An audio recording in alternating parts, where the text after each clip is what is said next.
52 jours de grève, c'est long. Et pourtant ce n'est pas fini. Entre les grévistes et la direction de Verallia, l'antagonisme s'est même exacerbé.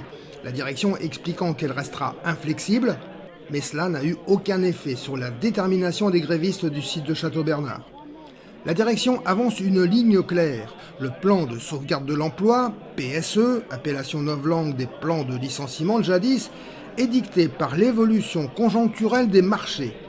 Verallia en difficulté, en perte de vitesse, ce qui commanderait une réaction forte. En réalité, pas vraiment. En attendant la communication du 24 février prochain sur les résultats financiers au terme du quatrième trimestre 2020, la dernière publication, sur les 9 premiers mois de 2020, est plus que rassurante. Le chiffre d'affaires affiche une progression de 2,3% à taux de change et périmètre constant, grâce à un troisième trimestre meilleur qu'anticipé. Sur le seul troisième trimestre, le volume des ventes a progressé de 4,2% au niveau du groupe. On est très loin de l'effondrement de secteurs entiers de l'économie française, suite à la crise sanitaire, à commencer par l'automobile ou l'aéronautique. Pour contrer cet effondrement, le maître mot général c'est solidarité. Mais chez Verallia, la solidarité se décline exclusivement en direction du capital. Heureux actionnaires. Plus que jamais, Verallia veut garantir un volume de dividendes à hauteur de 40% du résultat net consolidé, avec un montant minimum de 100 millions d'euros. Témoignage d'Alain Destrin. Les objectifs commerciaux ont été atteints fin octobre, puisqu'ils ont vendu, au moins pour le cognac, mieux que ce qui était prévu. Ça, c'est une réalité. La deuxième chose, c'est que le chiffre d'affaires, il est en augmentation, malgré le Covid, malgré tout ce qui s'est passé. Et je rappelle quand même qu'en France, c'est 49% des profits qui sont faits en France, qui ne sont pas faits à l'étranger. Jusqu'ici, dans les communiqués de presse, il était question d'un versement de l'ordre de 100 millions d'euros en dividendes. Et maintenant, ils font état d'un versement de 85 centimes par action. Qu'est-ce que ça change?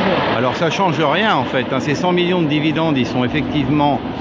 ces 100 millions de dividendes, ils sont distribués en actions à l'ensemble de l'actionnariat.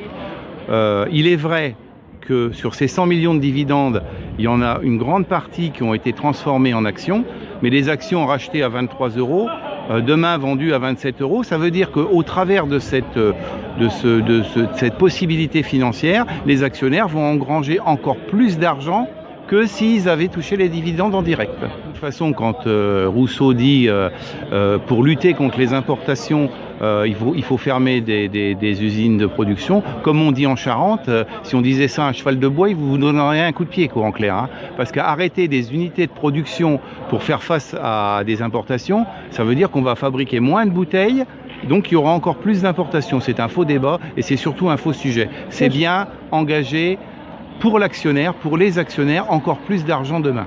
Sachant que les importations en question sont pour partie des productions d'usines Verallia qui sont ouvertes en Espagne et en Italie. En partie pour des usines de Verallia, c'est un peu vrai. Bien qu'il y ait aussi une balance commerciale un petit peu inverse, puisqu'on exporte aussi de Verallia des bouteilles par ailleurs. Mais la vraie question, c'est que Verallia, avec la politique qui mène actuelle, continue de perdre des marchés qui vont ailleurs. Il y a par exemple un Autrichien, Stotzle, qui a repris une part de marché, c'est chez Rémy Martin, parce que Verallia, commercialement, n'a pas fait son travail.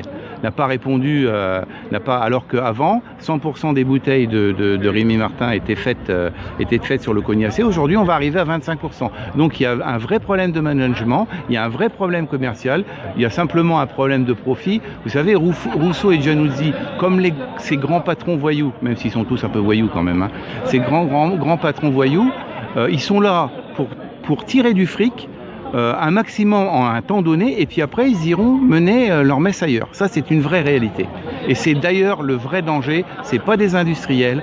À Saint-Gobain, on pouvait critiquer, et il y avait des critiques, c'était aussi des capitalistes, mais on arrivait quand même à avoir un vrai projet industriel, ce qui n'existe plus aujourd'hui à Verallia.